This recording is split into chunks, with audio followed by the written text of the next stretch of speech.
कहानी का शीर्षक है संभल। रोज की तरह विनीता अपनी कंपनी से बस में खड़े होकर सफ़र करती हुई लौटी थी। शरीर थकान से चूर चूर हो रहा था, इसलिए वह घर में घुसते ही बिस्तर पर लेट गई। तभी मोबाइल पर बेटी के नाम की रिंगटोन सुन उसने फुर्ती से फ़ोन उठा लिया। हेलो मम्मी, मैं 10 मिनट में घर आ रही हूँ, कुछ चटपटा खाने को बना लो। अरे आरती बेटा सुन, आज मैं बहुत थकी हूँ और अभी कोई सब्जी वगैरह की भी तैयारी भी नहीं है। एक काम कर, तू बाजार से कुछ लेकर आ, दोनों माँ बेटी साथ में खा लेंगे। ठीक है कहकर फ़ोन साइड में रखकर विनीता निश्चिंत हो आराम करने लगी। तभी दीवार पर टंगी हुई अपने पति की हार टंगी तस्वीर पर नजर गई तो अकस्मात ही उनके द्वारा कही हुई बातें स्मरण हो उठी। विनीता, ये सब ठीक नहीं है। आरती को अपनी गृहस्थी में रमने दो। यूँ लाड़ प्यार करना ठीक नहीं। आए दिन यहाँ आकर कभी ये बना दो, कभी वो बना दो। खुद भी तो बना सकती है ना, या कम से कम कभी अपने यहाँ से तुम्हारे लिए कुछ बनाकर भी तो ला सकती है ना। आप भी ना, बच्ची है वो, और पास में ही रहती है तो आ जाती है। माँ के हाथ का बना पसंद है तो वहाँ कहाँ मिलता होगा। माँ माँ होती है और सास सास।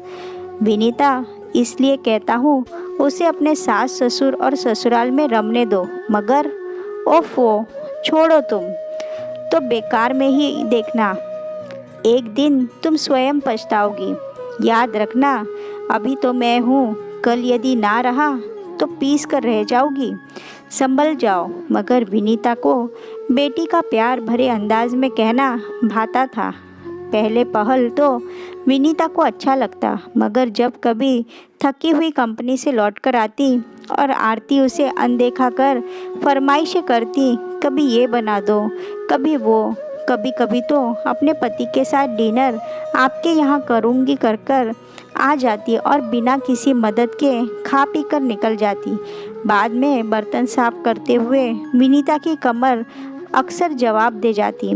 बढ़ती उम्र में पहले कंपनी में, फिर बसों में सफ़र, घर आकर यूँ बेवजह का काम बढ़ना, शरीर एक तय सीमा तक ही थकान झेल पाता था। आखिरकार उसने सोच ही लिया था वह अपने पति की कही बातों का मान रखते हुए अगली बार आरती को ही कुछ लाने को कहेगी। एक बार फिर वह अपने पति की तस्वीर देखकर बुदबुदाई। आखिर आज आपका कहा मानकर आरती से कुछ लाने को कह ही दिया।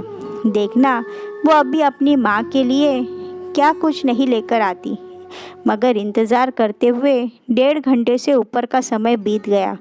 ना तो आरती आई, ना ही उसने कोई फ़ोन करके बताया कि वह कहाँ है और क्या ला रही है।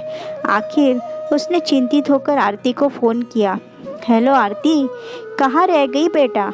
जवाब में आरती खींचते हुए गुस्से में बोली, मम्मी, जब खरीद कर ही खाना था तो मैं यहीं से मंगवा कर खा लिया। अच्छा सुनो, रात को डिनर के लिए इनके साथ आती हूँ, कुछ मटर पनीर कोफ्ते वगैरह बना लेना। आरती की बात सुनकर विनीता अवाक सी रह गई। फिर स्वयं को संभालते हुए बोली, आरती सुन बेटा, मैं तुम्हें वही बता रही थी, आज कंपनी के सहकर्मी के बेटे की बर्थडे पार्टी, तो मुझे भी डिनर के लिए बुलाया है। तुम किसी और दिन आ जाना, फिर कभी। अच्छा कल का डिनर रख ले। नहीं बेटा, हो सकता है कल से मैं ओवरटाइम शुरू कर लूँ। कंपनी रात को खाना भी देती है तो बनाने की मेहनत भी बच जाएगी।